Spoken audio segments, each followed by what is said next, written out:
Varicose వ్యాధితో బాధపడుతున్నారంట. తక్కువ ఖర్చుతో ట్రీట్మెంట్ కావాలి అనుకుంటే ఎవిస్ హాస్పిటల్ని సంప్రదించండి. నమస్కారం. పంచతంత్ర కథలు చెప్పుకుంటున్నాం కదా, అందులో ఒక ప్రత్యేకమైన కథ చెప్పుకుందాం. పూర్వం ఒక అడవిలో వజ్రదంష్ట్రుడు అనే పేరున్న ఒక పెద్ద సింహం ఉండేదట. దానికి 2 ఫ్రెండ్స్ సేవకులుగా ఉండేవాళ్ళు. క్రవ్యముఖుడు అనే ఒక తోడేలు, చతురకుడు అనే ఒక నక్క కూడా ఈ రాజుగా ఉన్న వజ్రదంష్ట్రుడిని ఆశ్రయించుకుని అతను ఏదైనా వేటాడితే అతను మిగిల్చిన ఆహారాన్ని తింటూ అతనికి సలహా సంప్రదింపులు చేస్తూ తోడుగా కంపెనీ ఇస్తూ ఉండేవాట.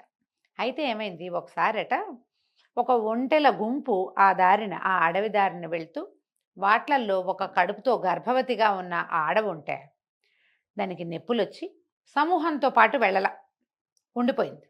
అడవిలోనే ఉంది. నిదానంగా నడిచి వెళ్తూ ఉంటే ఇది ఆహారంగా పనికొస్తుందని భావించినటువంటి క్రవ్యముఖుడు, చతురకుడు 2 కలిసి వజ్రదంష్ట్రుడిని ప్రేరేపించిన ఒక ఒంట వచ్చింది. దాన్ని కొడితే బ్రహ్మాండమైన ఆహారం, ఒంట మాంసం రుచిగా ఉంటుందనేసరికి ఈ వజ్రదంష్ట్రుడు అనే సింహము ఎక్కువ వేటాడే పరిశ్రమ లేకుండా సులువుగా దొరుకుతుందని ఆ ఆడ ఒంటని కొట్టిందట. కొట్టేసరికల్లా ఏమైంది, దాని పొట్ట చీలిస్తే అప్పుడే కనడానికి సిద్ధంగా ఉంది కదా, అందులో ఉన్న ఒక ఒంటె కూనని చూసి సింహం ఆశ్చర్యపోయింది. ఒంటె పిల్ల ఉంది, పొజ్జలో ఉంది, ఇంకా కాసేపట్లో బయటకు వస్తుంది. అది దాని ఒరిజినల్ మార్గంలో రాకుండా ఈ సింహము, తోడేలు, నక్క పొట్ట చీల్చడంతో బయటకు వచ్చేసింది అనమాట. ఆశ్చర్యపోయిందట సింహం. ఈ ఆడ ఒంటె తాలూకు మాంసాన్ని తినేసి ఆ బయటపడిన కూనని మాత్రం చాలా ముద్దు చేసింది సింహం. ఆ పసిగుడ్డును చూసేసరికి సింహానికి నచ్చిందనమాట, వజ్రదంష్ట్రుడికి నచ్చి, ఓరి నీకేం భయం లేదు, నువ్వు మాతో ఉండు, నా దగ్గరే ఉండని ఆ ఒంటె పిల్లని తమతోటి ఉంచుకుంది. ఆ చిన్న ఒంటెకి చెవులు ముద్దుగా ఉన్నాడు, శంఖాల్లాంటి చెవులున్నాయని శంఖుకర్ణుడు అని పేరు కూడా పెట్టి తనతో పాటే ఉంచుకుంది. ఆ శంఖుకర్ణుడు ఈ వజ్రదంష్ట్రుడు ఎక్కడికి వెళ్తే అక్కడికి వెనకాల పడి తిరుగుతూ వాళ్ళతో పాటే ఉండేది. క్రమంగా యవనావస్థకి వయసు పెరిగింది, అది పెద్దదైంది. ఒక 3, 4, 6 నెలలు గడిచేసరికి ఇంతున్న పిల్ల పెద్దదవదా, అలాగే అయ్యింది. సరే, ముగ్గురు కలిసి తిరుగుతూ ఉండేవాళ్ళు. ఈ తోడేలుకి, నక్కకి ఒంటె మాంసం మీద రుచి ఉన్నప్పటికీ రాజుకి పరమ ప్రీతి అవడం వల్ల ఈ శంఖుకర్ణుని అవి ఏమీ చేసేవి కాదు. అది కూడా ఆ గడ్డి తింటూ, ఆ చెరువుల్లో నీళ్లు తాగుతూ, వాళ్ళ ముగ్గురు మాంసాహారం తింటుంటే తను శాకాహారం తింటూ వాళ్ళ వెనకాలబడి తిరుగుతూ ఉండేది. కొన్నాళ్ళు అయ్యాక ఏమైంది, ఆ అడవిలో ఒక మదోత్కటం అనే ఒక పెద్ద ఏనుగు ఉందట, ఒక గుంపుకి రాజు. ఆ ఏనుగుకి ఈ వజ్రదంష్ట్రుడనే సింహానికి రెండిటికి యుద్ధం జరిగేసరికి ఆ ఏనుగు దాని పెద్ద పెద్ద దంతాలట వజ్రాల్లాగా ఉన్నాయట, అంటే వజ్రాయుధంలాగా ఉన్నాయి. వాటితోటి సింహాన్ని పిచ్చి పిచ్చిగా కుమ్మేసింది. అది సింహానికి దెబ్బలు తగిలేసినాయి, దానికి ఓపిక లేదు. బతుకు జీవుడా అని పారిపోయి ఇచ్చేసింది. పారిపోయేసరికల్లా ఒక 3-4 రోజుల పాటు ఒళ్ళంతా నొప్పులుగా ఉన్నాయి. అది ఆహార స్వీకారం చేయలేదు, దానికి ఓపిక లేదు.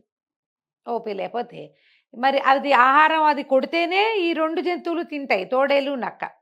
ఈ తోడేలు, నక్క ఏమనుకున్నాయి, ఎలాగైనా రాజుని ఈ కుర్రాన్ని శంఖుకర్ణుని కొట్టేలాగా చేయాలనుకుని కాసేపు డిస్కస్ చేసి ఏం చెప్పినాయి, అలా కాదండి, వాళ్ళంతటా వాళ్ళు ఒప్పుకుంటే ఎవరినైనా మనం ఆహారంగా తీసుకోవచ్చు, మీరు వేటాడే చేయక్కర్లేదు, శంఖుకర్ణుడికి మేము అర్థమయ్యేలాగా చెప్తామని ఆ శంఖుకర్ణుడికి ఏమన్నారు, ఒరే నువ్వు భలే తెలివైన వాడివి, నీకు చూడు, నీ దగ్గర ఒకటి తీసుకుని నీకు 2 ఇచ్చారనుకో వడ్డీగా, ఎంత లాభం అంటే లాభం అన్నాడు శంఖుకర్ణుడు. ఎవరైనా సరే రూపాయికి 3 రూపాయలు ఇస్తే మనకు లాభం కాదు, నీ దగ్గర 100 రూపాయలు ఇవ్వు, నేను నీకు 3 రూపాయలు ఇస్తా అంటే అనేసరికల్లా ఈ శంఖుకర్ణుడు అన్నాడు, అంత వడ్డీ వస్తే చాలా మంచిది, చెప్పండి ఏం వడ్డీ ఇస్తారో, ఎలా ఇస్తారో చెప్పండి అంటే వీళ్ళు ఏమన్నారు, క్రవ్యముఖుడును, చిత్రకుడు, నువ్వు కంగారు పడకు, నీ ఒంట్లో నుంచి ప్రభువుకి ఆకలిస్తోంది, ఇంత మాంసం ఇవ్వు, ప్రభువు నీకు 2 మాంసాన్ని ఇస్తాడు అనేసరికి ఇది మాంసాన్ని నేనేం చేసుకుంటాను అనుకోలేదు, దాన్ని తెలివి తక్కువతనం అనమాట ఆ ఒంటె, ఆ శంఖుకర్ణుడు. అదేమంది, తప్పకుండా నాకేం అభ్యంతరం లేదు, 1కి 2 లభించటం మంచిది, మన ప్రభు చాలా గొప్పవాడు, కానీ ఈ వ్యవహారంలో ధర్మదేవతని మధ్యలో పెట్టండి మరి అంటే, సరే ధర్మదేవతని సాక్ష్యంగా పెట్టుకుని నీ దగ్గర 1 వంతు మాంసం తీసుకుని నీకు 3 మాంసం ఇచ్చేటట్టుగా మేము రాజును ఒప్పిస్తామని చెప్పిన తర్వాత రాజు దగ్గరికి తీసుకుపోయి మీకు బాగా దెబ్బలు తగిలినాయి, మీకేమో ఓపిక లేదు, శంఖుకర్ణుడు మీకు ఓపిక కోసం, మీకు ఆకలి తీరటం కోసం తన మాంసం ఇస్తానన్నాడండి, అతను ఇచ్చిన మాంసానికి రెండింతలు అంటే మొత్తం 300 మాంసాన్ని మీరు ఇవ్వాలి మళ్ళీ. దీనికి ధర్మదేవతని మేము సాక్ష్యంగా పెడుతున్నాము. మీ ఉద్దేశం ఏమిటండి అని అడిగారు. ఈ వజ్రదంష్టుడికి కొంత బాగానే అర్థమైంది. సరే ధర్మదేవతని మధ్యలో పెట్టండి, మరి ధర్మం ప్రకారం శంకుకర్ణుడికి ఇచ్చేస్తాం మాంసం అని చెప్పింది. ఎప్పుడైతే రాజు ఒప్పుకున్నాడో ఈ శంకుకర్ణుడిని కొట్టడానికి, ఈ క్రవ్యముఖుడు అనే పేరున్నటువంటి తోడేలు, చతురకుడు అని పేరున్నటువంటి నక్క రెండు కలిసి చెరో పక్క నుంచి మీదపడి ఈ శంకుకర్ణుడి పొట్టని ఇష్టం వచ్చినట్టు చీల్చేసరికల్లా పడిపోయాడు శంకుకర్ణుడు. ఏముందండి, ఒంటె ప్రాణానికి ఎంత, పొట్ట చీల్చంగానే చచ్చిన ఎంత పని అయిపోతుంది. అది కాస్త గుడ్లు తేలేసి కింద పడిపోయింది.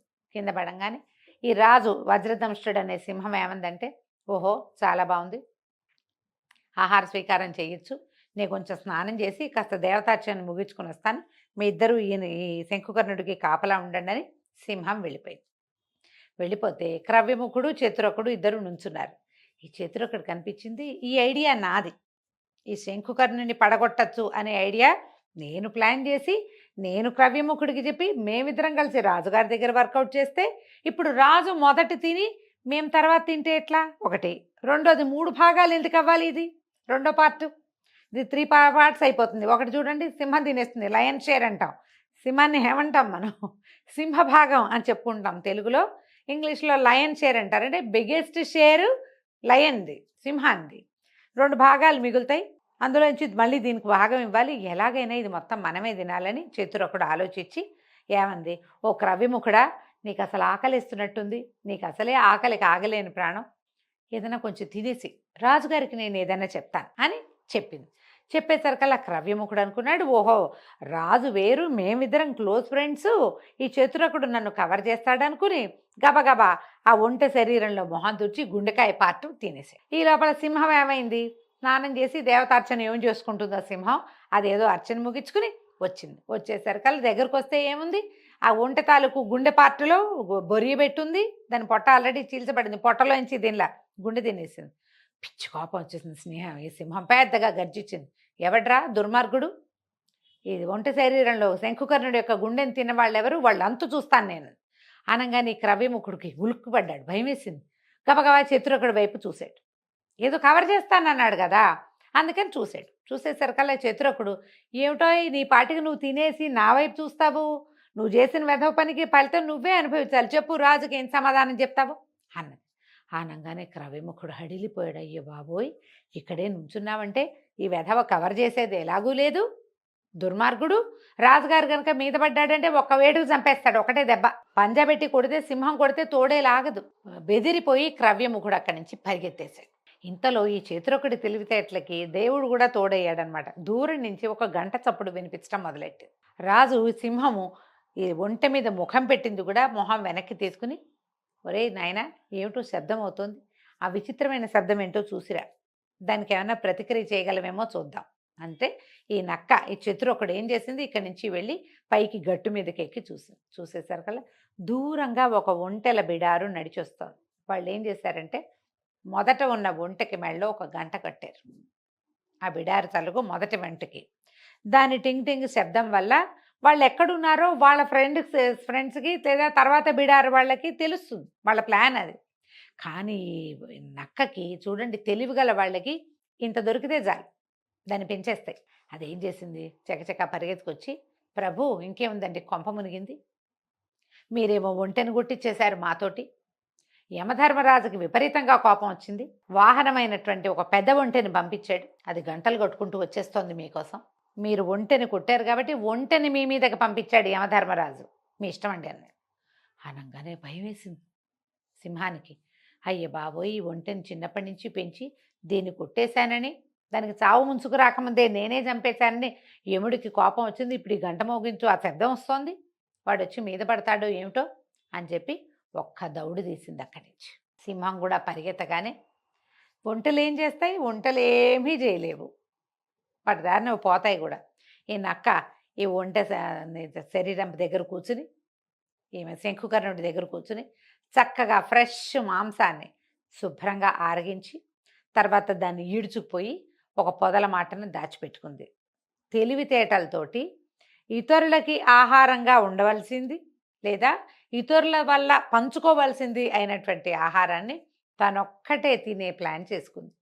తెలివిగా ఇలా చేయాలి, మాంసం తింటామని కాదు కథ.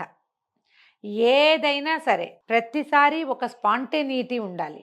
మనది విజయం అవ్వాలంటే మనకి ఎంత స్పాంటేనియస్గా ఆలోచనలు వస్తాయి, ఎంత బాగా వాటిని ఇంప్లిమెంట్ చేస్తాము అనేదే చాలా ముఖ్యమైనది. ఇప్పుడు ఇందులో నక్క కన్నింగ్ మనకు తెలుసు, కథలో కూడా అదే కనపడుతుంది కదా. కన్నింగ్గా ఉండాలా, కన్నింగ్నెస్ కరెక్టా అని ఒక ప్రశ్న వస్తూ ఉంటుంది మనకి. అప్పుడప్పుడు కన్నింగ్గా ఉండొచ్చు, కన్నింగ్గా ఉండాలి కూడా. ఇలా కూడా మీరు యాక్ట్ చేయాలని రాజకుమారులకి చెప్పటం కోసమే విష్ణు శర్మ గారు ఈ కథని తెలియజేశారు.